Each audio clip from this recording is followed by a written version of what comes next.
On page 4 of the Daily Nation, farmers, governors reject new maize prices, call for review. This is the story.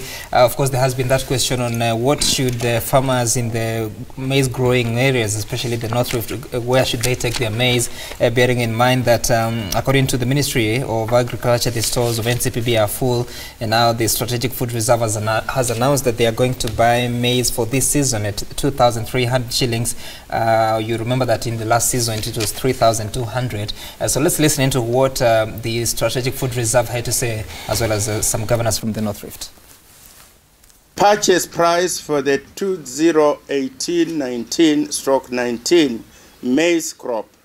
That's the maize that is being harvested now.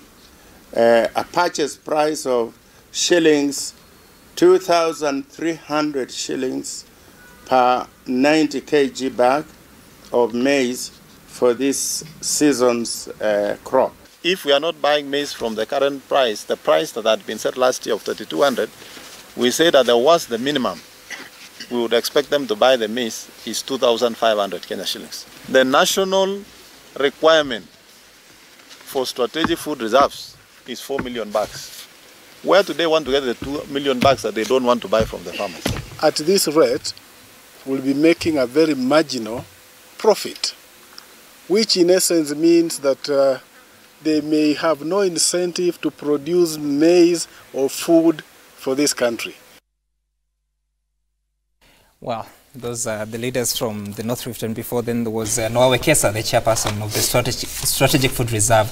And I want to begin from the point that last week Mwangi Kinjuri tabled before Parliament a report by the Kenya Bureau of Standards indicating that 63% of the maize in stocks in the stores of NCPB is of questionable quality.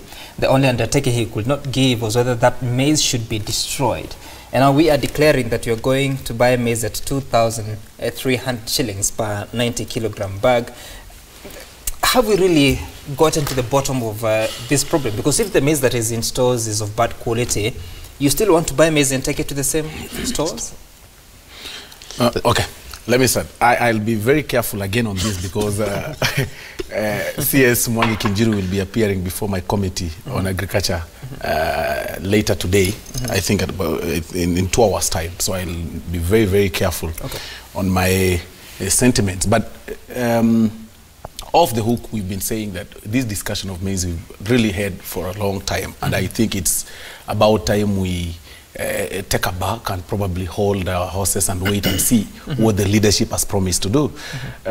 We've seen commitment from His Excellency the President himself. We've seen commitment from the Deputy President, but we are still seeing people talk about maize. And we've even seen some politicians suggest that probably it's about time that people change the maize farming and probably start thinking about another crop. Which is quite funny because I tend to think, and I think with a lot of respect to them, I tend to think that they are part of the cartels that are killing this maize industry. You know, advising farmers to, you know, start shifting, you know, the crop and probably think about something else. Yet they know very well that by 2030 we'll be about 70 million people in this country, and we'll need food security. And the only way we can actually have food security is by making sure that we help our farmers and we grow our farmers, you know, and we motivate them even further.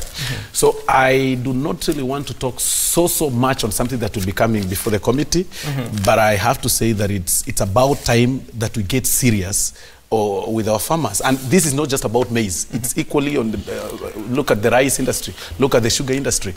I mean, agriculture ministry is completely in a mess. And I tend to think there is a serious cartel that is really taking advantage of farmers and killing the dreams of many. What they do not know is that they are really affecting young children who are supposed to be paid for school fees in schools.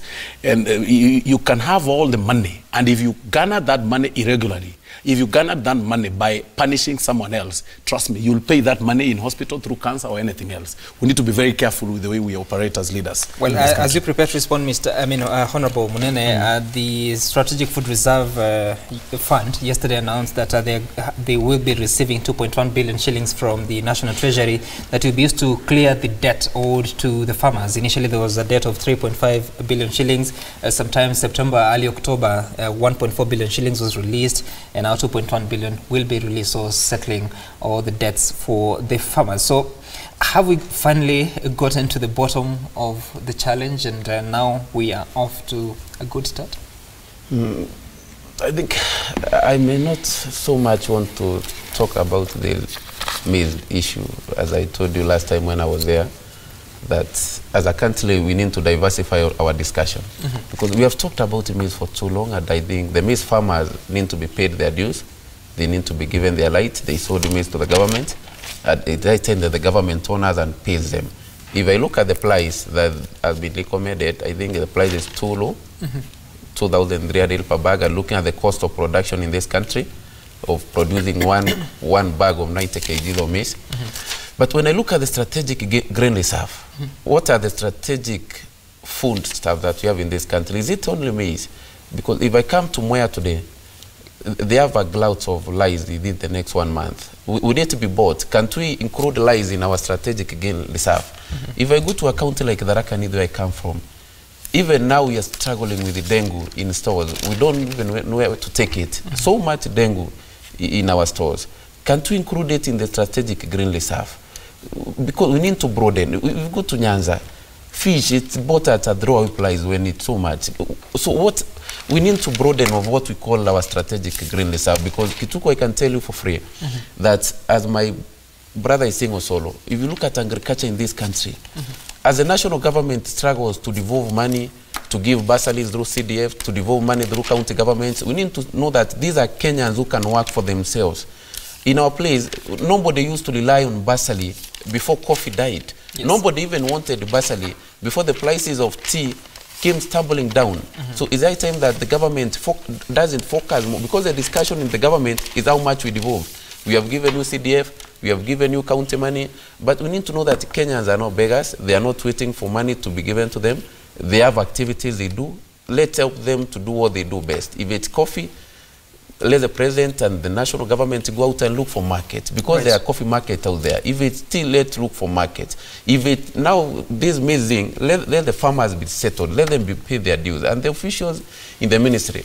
My friend Osolo has been very cautious because it is his committee. But it's so bad when we realize that the money was released, and all that, the 3 billion that was released, almost all of it was paid to 6 guys. It's so bad that it's so evil. Okay. I think the three issues surrounding this thing that I think I need to flesh out. I think once and for all, we need to settle this question of pricing. A year in, year out, we know, for example, that there's going to be need to purchase maize. It is not a debate that we need to open, like you were saying here off air, that you're waking up here in the morning at 6 p.m. to come and discuss.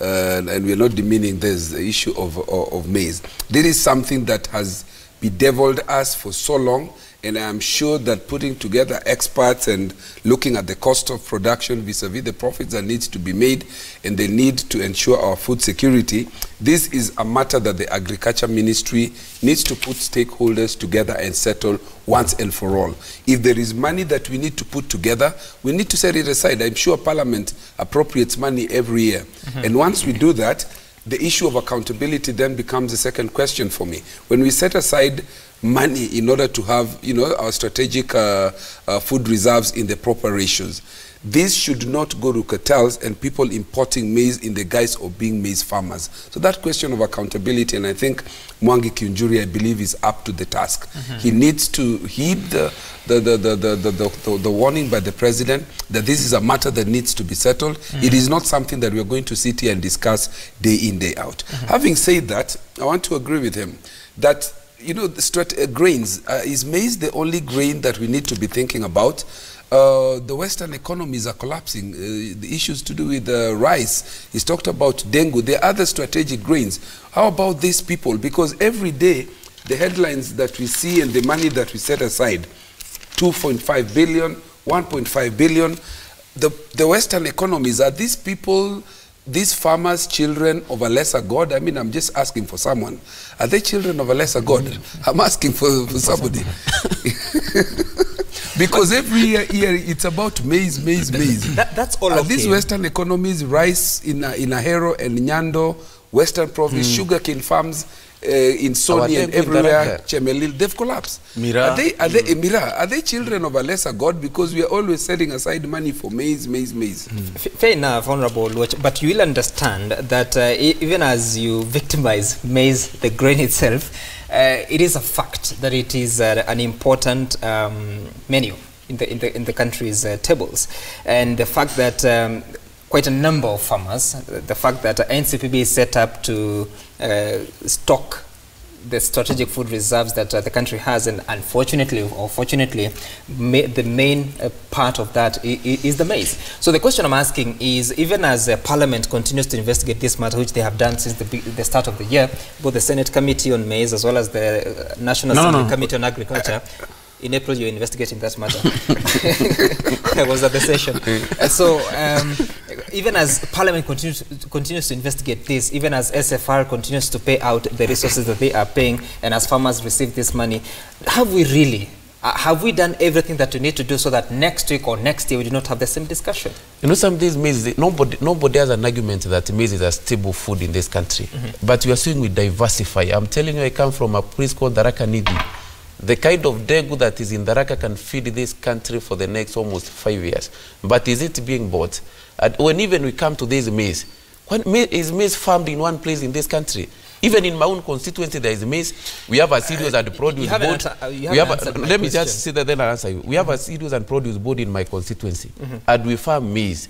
And when we have a drought, we sell it at 500, 1,000 to brokers because we have nowhere to take it. You don't take it to NCPB. When we are, they don't buy at our place. So it seems as if maize is cultivated in one region of this country only. So that's what we're saying, as we try to resolve this issue, let's not resolve the issue of maize on corruption, and how it's happening, even how it's being bought. When it's from one region only that maize is farmed in this country. No, there's a problem. Yeah, I think I agree with them entirely on the point of people are perceiving themselves now as children of a lesser God, perhaps, because... But answer my question. Have we done everything that we need to do to ensure we do not have the same discussion next year?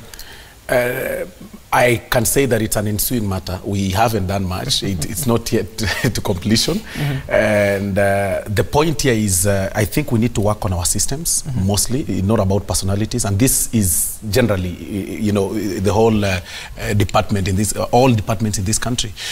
We shouldn't, you see, we are talking about, for instance, the CS, Mwangi Kinjulu. We shouldn't be actually be talking about it. And when he speaks, he says, you know, it was bet.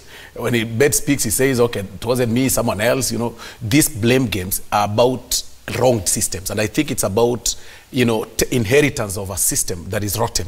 That any person, even if we decide today, I have some people, some schools of thought thinking that probably we need to change, or rather to have Mwangi Kinjuri fired, but that is not the narrative. The narrative is about the systems. Even if we put any person there, does it amaze one to think that, you know, after even change of leadership in the NYS, we still got a person again, steal funds from the very same NYS? Can I just, you know, it's about the systems. So we should be working on the systems. And by the way, I don't need to be the devil's advocate on this, but I think Mwangi Kinjuri is not in touch entirely on what is happening in the National Cereals and Produce Board, because he's not in control. He's just a leader. Exactly. And I don't want to... But allow me to say this point. Maybe as we think about, have we done everything enough? Maybe there's something we should do as Kenyans. Have we over-relied on this maize thing that ugali, it's like our life would stop if we don't eat ugali. How about we think about matoke and make it a part staple? How about and we grow the economy of Kisii? Matoke, I know my good friend, of Korea. And dengu. I mean, let's look at things like rice. It would help grow so that not only one part of this country will be growing. I know we need that staple, but it's about one part of the country, and all this money we are putting. We set funds for every... How about we put rice as part of our staple and encourage Nyanza, Ahero people, talk about matoke and encourage Kisii and Kuria and the other places, and even millet. Right. Yes. Let's try. A member of the National Assembly Agriculture Committee, please take the views of this panelists to. Although they know what to do to have this one petitioned in the House. No. You're a member of that committee. Exactly. You have a role to play in as far as that goes. I want to just go through some of what you've been tweeting us at Citizen TV Kenya. Mutuku Kamanthe says that we need to remember that too much power corrupts, and corrupts absolutely. well, that's not the exact quote. We have systems that have been given too much power to legislators while still highly insulated. They are to a great extent taking advantage and manipulating. I don't know that that's true, that you are manipulating the systems. That someone says that, I'm trying to get that. Ernest Shipale is responding to the question of association. Every person has a right to association, as entailed in the Constitution. Do you think, let those who are not there be? Timiza. So I think he's referring to the visit by Deputy President William Ruto to Migori and today in Homa Bay. Then someone says that just yesterday, Honorable Mbadi said Raila has not told him to join Ruto. Does he act independently as MP? Exactly. I think that's the point I want to leave it at. Thank you so much. Silvana Sosoro from South Mugirango, Patrick Munene from Chukaigamba Gombe, and Anthony Roach from Mathare for joining us on. But in all fairness, I shouldn't be brought on the show next time with the Honorable Patrick Munene. No, it's okay. I think the voters made a mistake to elect you both to the same house. So we'll have to work with you. This is my brother-in-law, and it's very hard to argue. You just need to treat your in-law well. And you'll be okay. Because the discussion will be on national matters. I'm sure we'll not be getting to talk about matters family. But thank you so much for coming. Two brothers and your brother, Member of Parliament. We now want to cross over to Eastleigh, where I understand that the NEC chairperson, Professor George Magoha, is witnessing the conduct of the KCSE. Do you have those pictures that we can cross over to Eastleigh? Well, we do not have those, but when we return, we'll be taking you to Eastleigh, as well as different locations where the KCSE is being conducted. Of course, it's now almost 8 o'clock. Actually, it's 8:01, so this is the moment that they are sitting for their morning paper as KCSE enters day 2. Up next will be Willis Raburu with Robert Burale. We'll be talking about matters that you need to pay keen attention to. So stay tuned to Daybreak. Back in a moment.